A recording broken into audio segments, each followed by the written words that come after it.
Hello and welcome to this nutrition masterclass webinar. I hope this is going to be useful. If I haven't met you before, my name's James. I'm a registered sport and exercise nutritionist and founder here at Fuel the Runner. And this masterclass is going to be around 25 minutes or so of essentially nutrition tips, resources to help you get started with your nutrition, to help enhance your race day performance, help improve your recovery, help minimize the risk of injury and illness, but equally taking into account all the other demands that you may go through as runners. So, work demands, family demands, and lots of other things that I'll talk more about in a moment.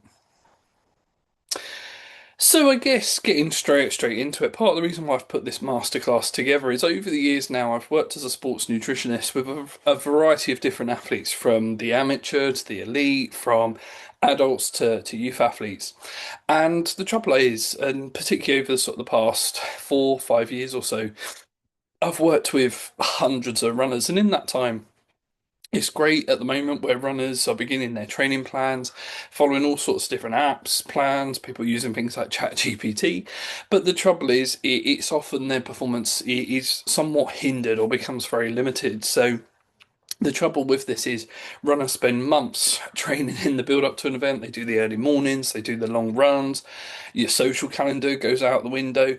But when you're sort of following that training plan, what you then actually find is when you get to sort of race day itself, that's where it often goes wrong, or maybe your performance hasn't you haven't quite achieved that sort of target performance that you're aiming for. And quite often over the years I've spoken to hundreds of runners, particularly after having just done an event, where they actually say to me, I felt terrible halfway through. I was fading. I hit the mile. I hit the wall very early into the run. So if you're not aware, hitting the wall is this phrase that is often referred to by runners, where essentially glycogen stores become very low. The sort of mindset, if you like, starts to go out the window. So mentally, physically, it becomes very draining for sort of the last 10 miles or so if you're doing a marathon in that example, as well as I guess the impact on sort of race day performance itself. It's also the impact afterwards. So, and it's not just in the race itself, it's equally the impact it has in terms of training. So it's then taking the runner much longer to recover than it first did as well. And the trouble with this is it's not so much the sort of training that is an issue, it's the fueling. And I've seen this, as I say, time and time again. In terms of nutrition, the best way I can describe it is, I guess, the food or the fuel that you put into your body is going to have a huge impact on the performance that you get out of it. So if you are constantly under fueling, and I should say it's not, or most of the time it's not intentional, a lot of time it is unintentional, and it's often due where people don't realize just how important nutrition is, how much they should be having, when they should be having it, and equally what they should be eating and drinking in those different situations and scenarios, which is what I'll come on to in a moment. So, in terms of what I'm going to cover in this webinar and in this masterclass, I'm going to talk a little bit more about why nutrition is so important and how actually you'll probably find this actually your missing link that's stopping you from leveling up, or maybe you're at a point where your training is starting to plateau out and you're not really sure why. Could be because your nutrition is maybe not supporting the training that you're currently doing, so that increase in mileage, increase in distance. Two, as I mentioned, it might now be starting to impact your recovery as well. So again, your recovery is just as important too. So again, if you've got sort of no recovery nutrition strategy, it's going to take you much longer to recover here. I'll also share with you some of the most common nutrition mistakes I've seen runners make in that time, or sort of during their training, and equally on race day itself as well.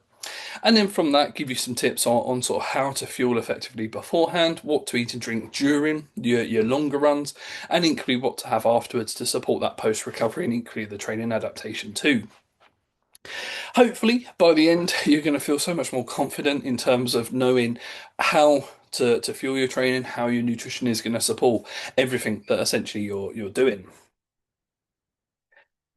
So I guess if we get straight into it, so like I say, for me, nutrition is often the missing link that is often overlooked by a majority of runners. And I guess if you imagine this a little bit like an equation, so really optimal running performance is impacted by training that we do in terms of quality, quantity, It's impacted by our recovery, so how quickly we can recover, ready for our next sort of run or training session. So you might be at the point where you're just starting out. Equally, you might be sort of a few weeks in, a few months into your training, and what you might find is actually now you're starting to notice a bit of a difference here.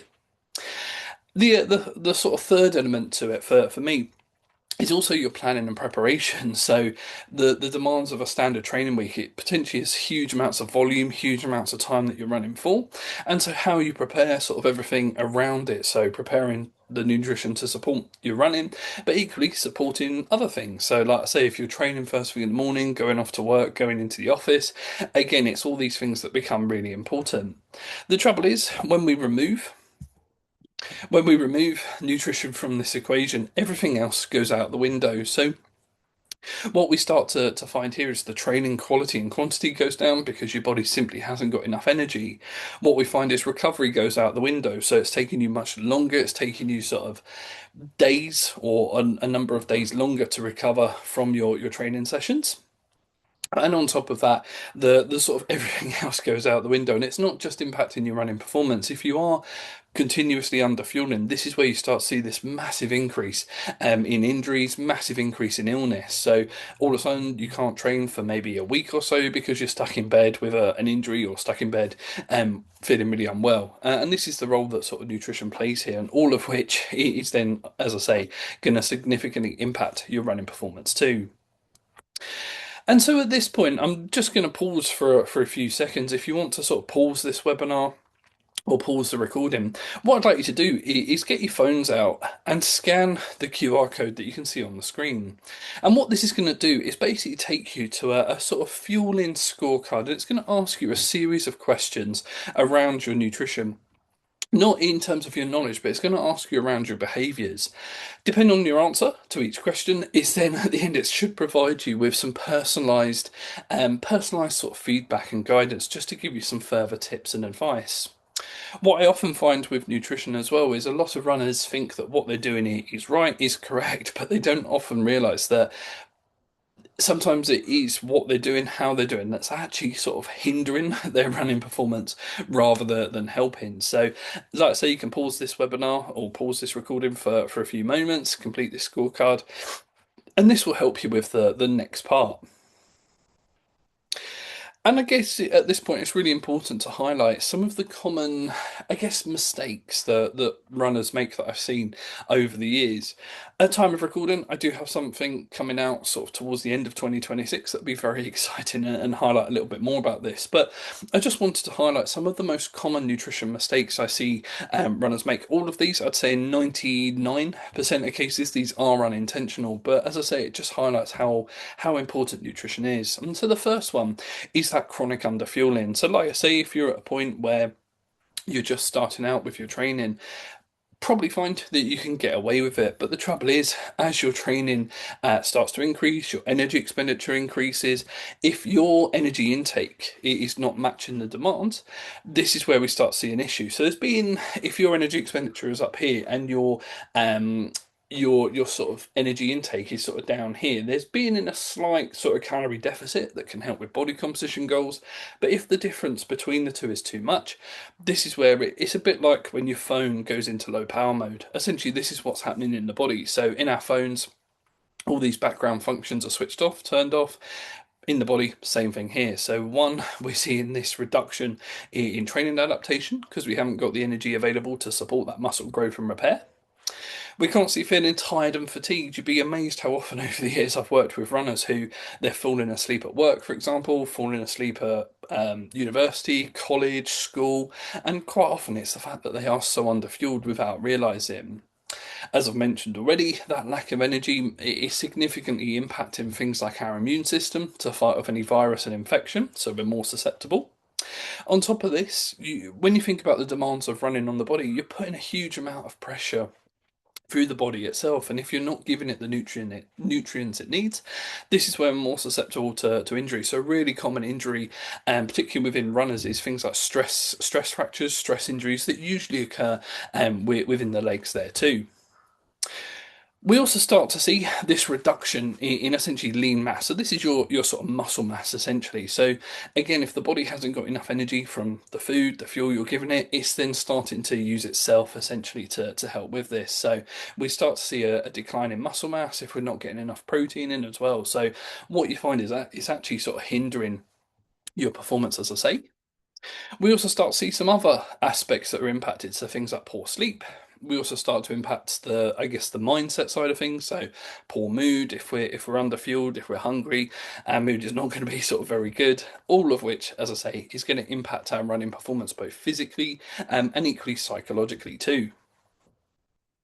The second mistake I see runners make is having no nutrition strategy as well. So when it comes to the race, they've really sort of maybe trained with no structure, strategy, or maybe had the same thing for every session as it is.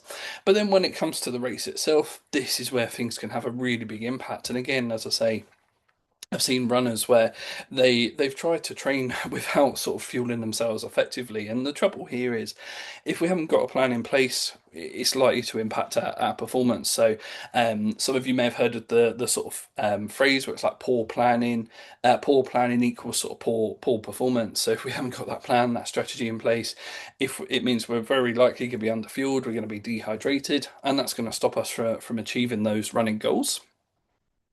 The trouble further with this is then we miss out on the PB. But in addition to this, potentially you've spent months and months training through all sorts of times, all sorts of weathers. So if we take the London Marathon example, most runners or all runners are training pretty much through the winter time. It's cold, it's dark, it's wet, it's icy, snowy, things like that. And it comes to race day, you've got no nutrition strategy.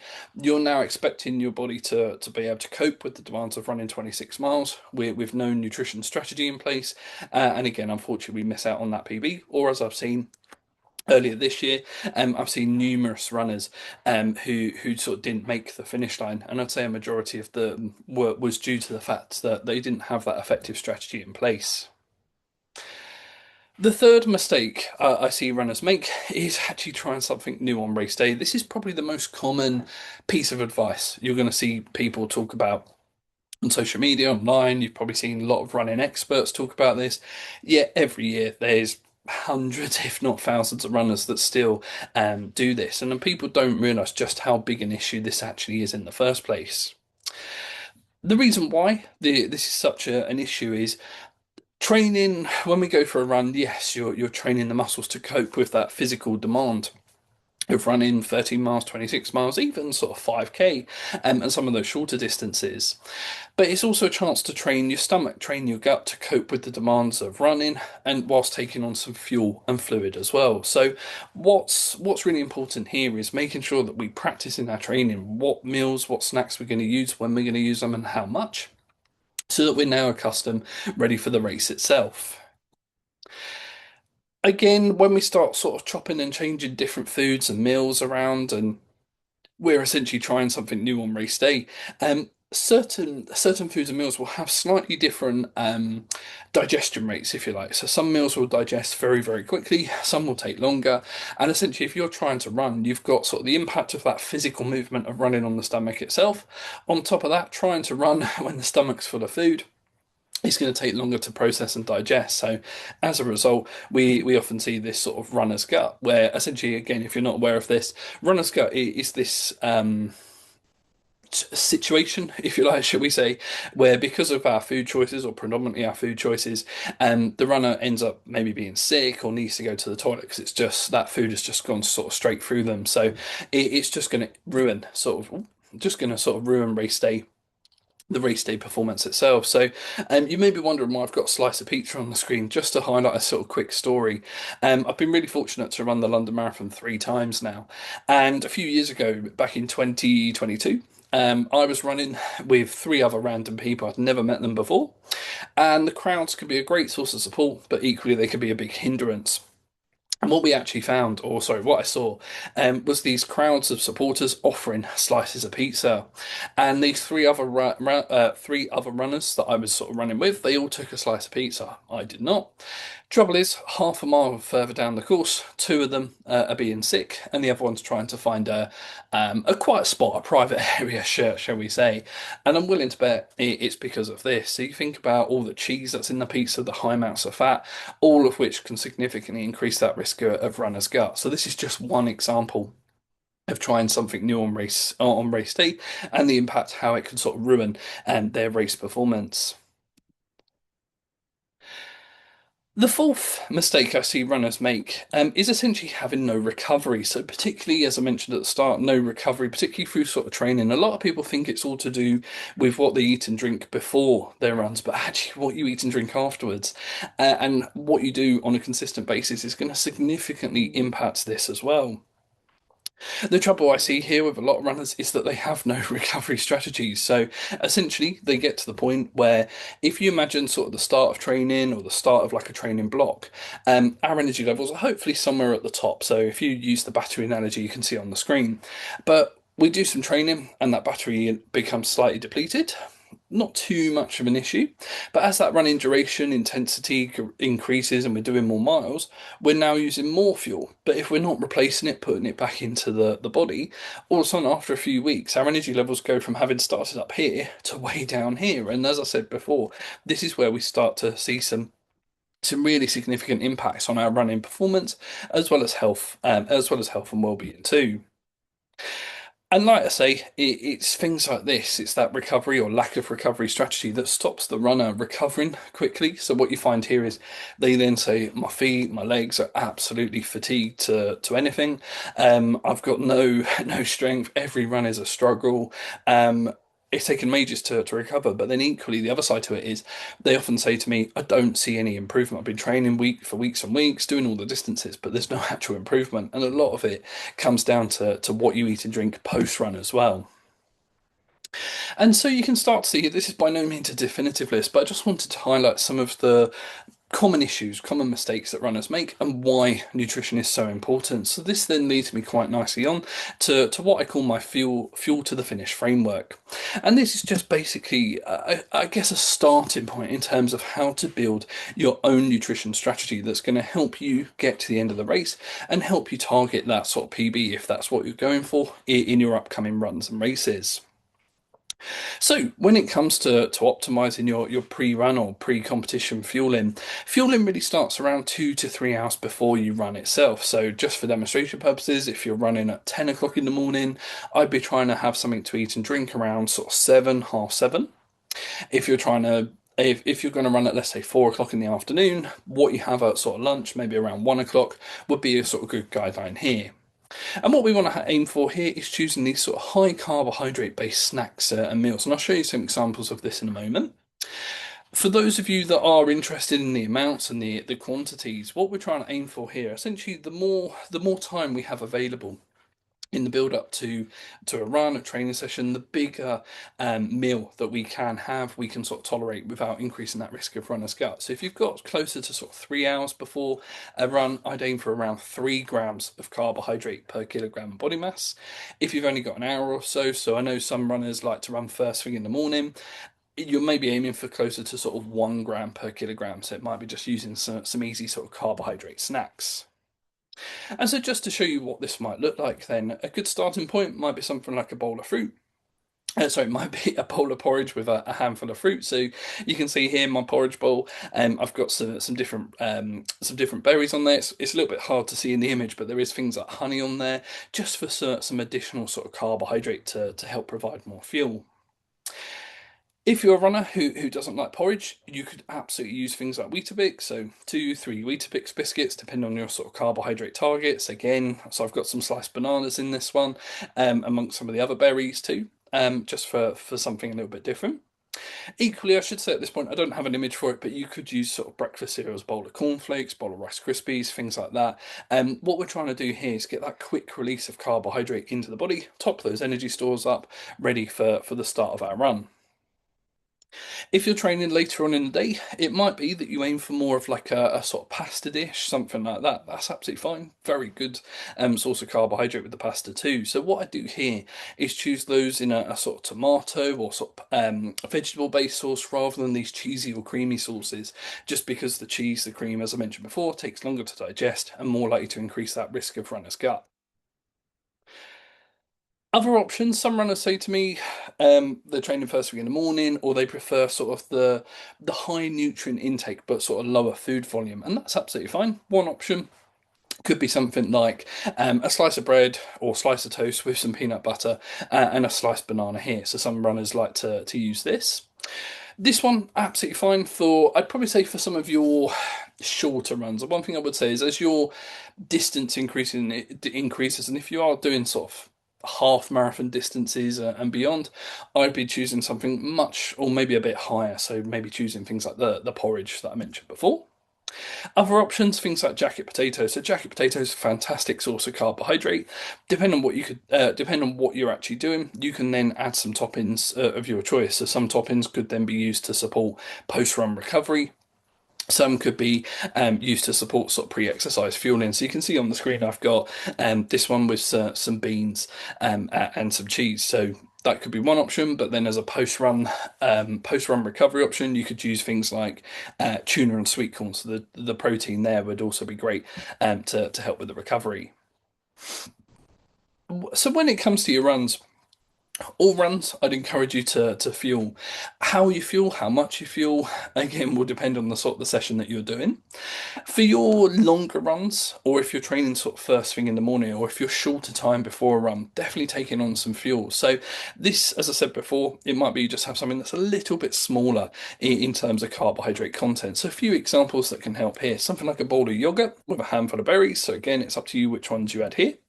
You could also add some honey to that just for some additional carbohydrate too. In terms of fruit, dried fruit or fruit such as bananas, very, very popular, very easy to consume. Things like cereal bars, you don't have to use Rice Krispie squares. There are other brands available. You can equally make your own if that's what you prefer to. Things like sports drinks, so Lucozade Sport, of course, you could make your own using things like squashes, cordials. You could swap the sports drinks for things like smoothies and fruit juices as well. So smoothies are probably one of my favorite nutrition resources, just because they are one that you can use whatever ingredients you like, and again, you can sort of choose the ingredients to support whether it's pre-run fueling or equally post-run recovery too. And something else slightly different that some runners like is things like the malt loaf. So I should say at this point, this is by no means a definitive list. It's a few examples to get you started, and equally, I've tried to vary them as much as possible. What I would say to you at this point is use your training sessions. Use, even if it's a short run, just to practice and just sort of see how you feel, how your stomach tolerates running, having had some of these different meals and snacks as well. As we start to move on to, I guess, fueling during the run itself. So for shorter runs, anything 45 minutes or below. So if you're doing, let's say, a park run distance, anything less than 7K, something like that as a sort of guide, there's no need to take on any additional fuel during the run, provided we fueled effectively before. Once our runs start to increase, though, from an hour in duration and beyond, that's where we need to start to need to think about taking on some additional carbohydrates. So, if you're running anywhere between an hour to 2 hours, around 30 grams of carbohydrate will be sufficient. So, this would be the equivalent to one to maybe two gels, and I'll show you some examples in a moment. If you're running for longer than this, so 2 hours and beyond, around 60 grams of carbohydrate and beyond would be recommended here. You can see just at the bottom where I've mentioned around the 90 grams. So if you're going for sort of the sort of fast pace, top pace, there is sort of additional research showing the benefits of trying to consume that higher carbohydrate intake. One thing I should add with this is if you are going for sort of quick times, faster times, be aware that consuming loads of additional carbohydrate is also likely or may increase the risk of runner's gut, particularly if you haven't done any sort of gut training there as well. So it's really important if you are going for those faster times or trying to hit those higher carbohydrate intakes to build up gradually. And if that's something that applies to you, let me know and we can have a sort of separate conversation. So just to show you what this looks like, or what 30 grams of carbohydrate looks like. So 30 grams is the equivalent to one bottle, so one 500 milliliter bottle of glucosate sport. It's the equivalent to maybe 1 to 2 energy gels. So again, energy gels will vary brand to brand depending on sort of how much carbohydrate is in them. So the SIS ones you can see on the screen have around 23 grams of carbohydrate, whereas there are other brands or their alternative brand, the SIS Beta Fuel, will have around 40 grams of carbohydrate. So guidelines here will vary, as I say. Things like fruit, things like cereal bars, very simple, very effective. Just to add some alternatives, things like sort of sweets could be an option. So you could use a little bag of the sort of Haribo sweets. You could use a handful of Jelly Babies. So 30 grams of carbohydrate would be roughly about 8 to 10 Jelly Babies, depending on sort of the brand, or essentially a small handful of like jelly beans, if that's what you prefer. I guess the third pillar, if you like, in terms of that fuel to the finish line framework, is the importance of recovery. So, as I mentioned at the start, this is where most runners, in my experience, they tend to overlook this. They don't take it into account. They sort of finish a run and then they might have a shower and crack on with the rest of the day. But all of a sudden, um, if you've depleted your body of all those sort of key nutrients and you're not replacing them or not replacing them for a few hours, it's little things like this that can sort of delay the body that or delay the time it takes for the body to recover. So again, going back to my sort of phone analogy, it's a bit like we're at the point now where we've sort of depleted our phone's battery. We need to recharge it. This is what's happening in the body. If we don't recharge the phone, it's eventually going to sort of die completely. And to an extent, this is also happening in the body too. So, just to sort of support with the recovery, this is where you may have come across what's called the 3 hours of recovery. Some people refer to it as the 4 hours of recovery. I actually refer to it as the 5 hours of recovery. So the first 3 hours are actually nutrition focused. So we have our rehydrate, our refuel, and our rebuild. Rehydration is all about replacing the fluid lost during your exercise. So if you were to start to weigh yourself before and after a run, you'd be surprised at how much fluid you are likely sweating out and equally likely sweating throughout the day too. And if you're not replacing that fluid, this is what's going to impact or increase that risk of dehydration, which can then further impair your running performance. Your running performance too. So it's really important to make sure we're drinking plenty of fluid throughout the day, and particularly around sort of training, particularly at the moment, at time of recording, where it is sort of so hot. The second R is in our refuel. So again, like I say, we've now used up our carbohydrate stores, our energy stores. We need to replace that. So using sort of carbohydrate snacks, drinks, and then eventually sort of meals is really important too. And then the rebuild is about the importance of protein. So protein's really important to help that muscle growth and repair there too.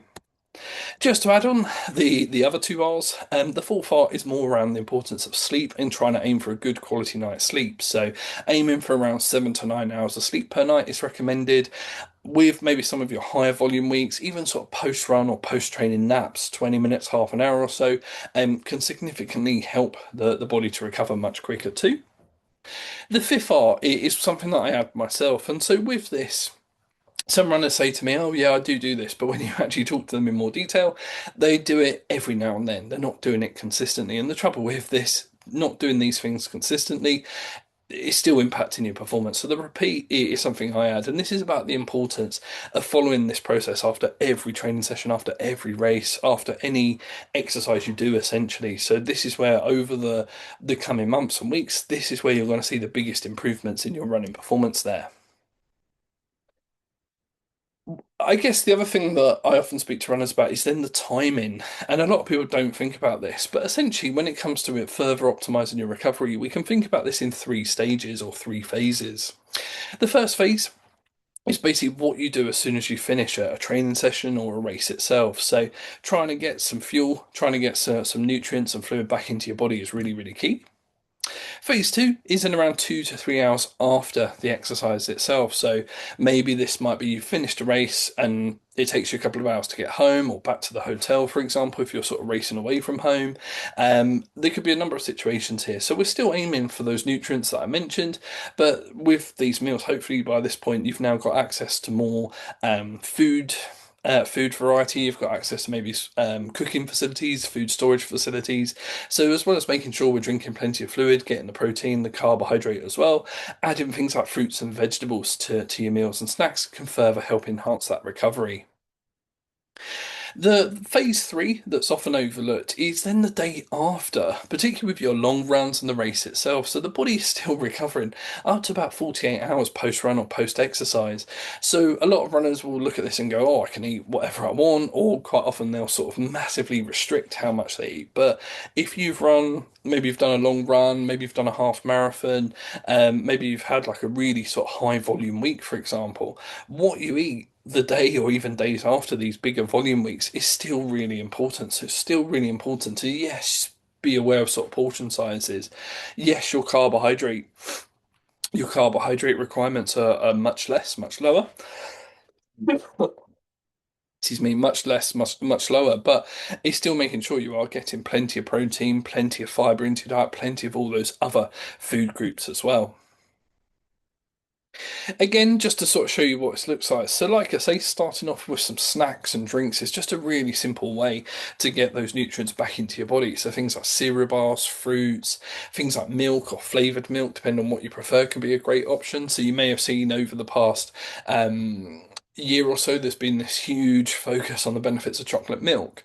I should say all flavours of milk would work. Equally, if you've got a pint of semi-skim milk or a large glass of semi-skim milk, this would be just as effective. And the reason why this is so beneficial, one, you've got that source of protein that I mentioned. Two, you've got a good source of carbohydrate.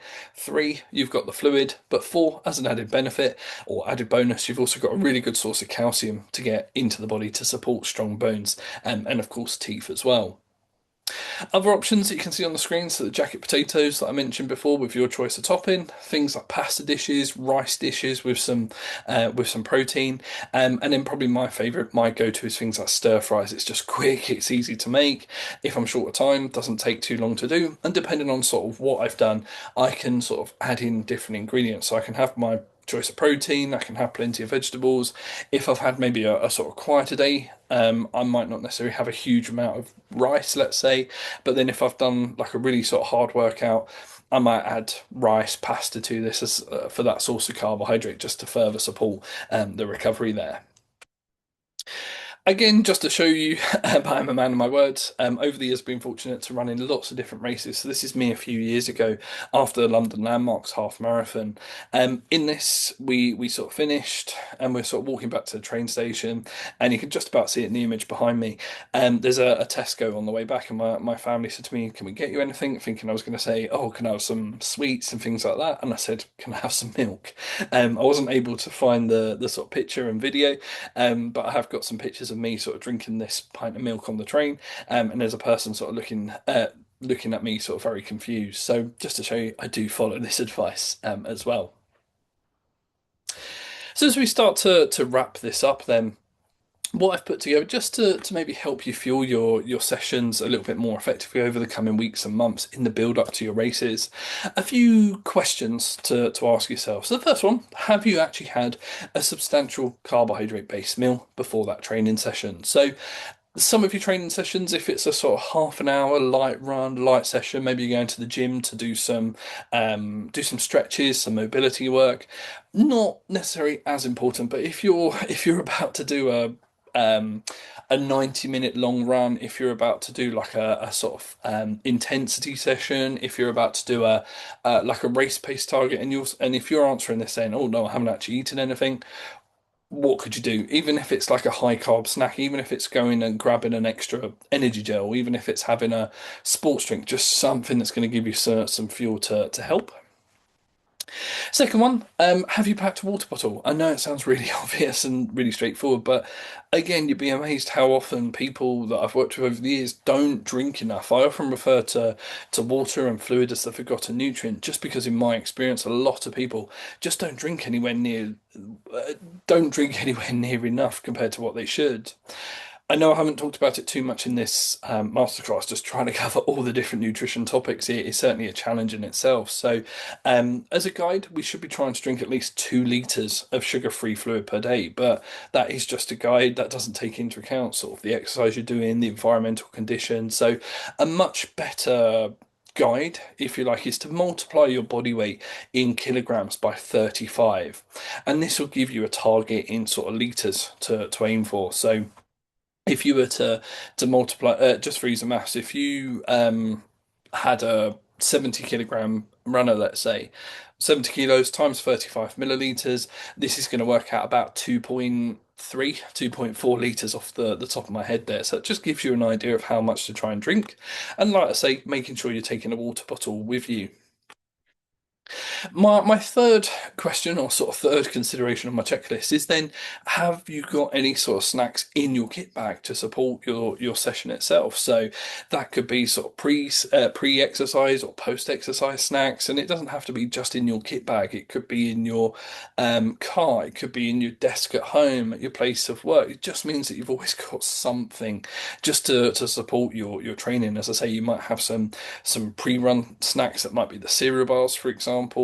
It might be you even keep a bag of sweets just for some of those sessions where you might have sort of pushed yourself a bit too much. So when it comes to your post-exercise recovery, you might grab a handful of sweets. You might use some I'll pre-make some snacks such as like some chicken salad wraps, bagels, things like that, just to start that recovery process. And like I say, in terms of the recovery, what else have you got to further support that recovery? As I say, your body's still in recovery, but the sooner you start that recovery process, the more beneficial you're going to find it. The other bit to this is then when you start to, I guess, think about nutrition outside of running, have you got all the ingredients that you need to make your meal? So when you get back to your accommodation, your house, your flat, whatever it is that you or wherever it is that you are, it just means that you've got always got those options available. Again, this comes back to what I said earlier about sort of being prepared and organized. Anything you finish up, make a list. That forms your shopping list that you can then take next time you go food shopping. So, like I say, by no means a definitive list, but five very simple but actually very effective questions to ask yourself there. So I hope you have found this webinar helpful and beneficial, and this master. I hope you have found this masterclass helpful and beneficial. If you're looking to take your running or want to take your running performance to the next level, I have an offer for you, and that is essentially my Fuel to the Finish support program. So this is an 8 week group support program. I'll be helping you, guiding you, supporting you alongside sort of fellow runners to help you improve a different aspect of your running performance. So some runners join with the target, with the aim of hitting a new PB at their upcoming race. It could be you're looking for nutrition support to help you with a training goal. That might be sort of improving body composition. It might be that you're just starting out in your running journey and you're looking for a little bit more support and guidance around nutrition. It might be that you're at the sort of more advanced stage and you're just trying to take off a couple of minutes from your sort of performance or sort of your target race time. So basically the 8 week support program is designed to help. So each week we'll have a weekly sort of Zoom webinar covering a variety of nutrition topics. We'll also have, or I'll be providing sort of nutrition guidance and support in terms of downloadable resources and tools, recipes that you can apply to your running, to your running itself as well. We'll have a group WhatsApp support program. So any questions you have, feel free to post in the group. I'll get back to you as soon as I can. But then equally, feel free to share your successes, your challenges with fellow runners as well. So that's how the program is designed to help there. The program itself will start on the 17th of August, so Monday, the 17th of August, 2026. If you scan the QR code, this will take you to the website with lots more information. If this is something that you're interested in, when you go to the website, it'll ask you to complete a sort of onboarding questionnaire, just so I can find out a little bit more about you, where you're at. Booking a completely free sort of onboarding call with myself, so we'll host that via Zoom. We can find out, or I can find out what you're looking to achieve from the program, get you signed up, and we're then ready to start on the 17th of August. I should say places are. I I should say places are limited. So places are limited. There's a maximum of 30 runners that I can take on, and for the first 10 runners that sign up and secure their place on the program, it's £99 for the 8 weeks, and then after that, it's £129 for the 8 weeks. So if that's something that you want to be part of, if that's something that you want to get involved with, as I say, scan this QR code, and book in that call, and we can take it from there. So that's everything from me from this masterclass. I hope you found this helpful and beneficial. Below this video, I have put in links to some additional resources to further help you. If you found it helpful, like I say, my goal is to help and support as many runners as I possibly can. So I'd love it if you'd be happy to share this masterclass with another runner. Equally, if you're on social media, drop us a follow on Facebook group or Instagram, where I share recipes, top tips, resources for runners of all levels and abilities as well. If there's anything I can do to further help, though, feel free to reach out, and all my contact details are also below this video as well.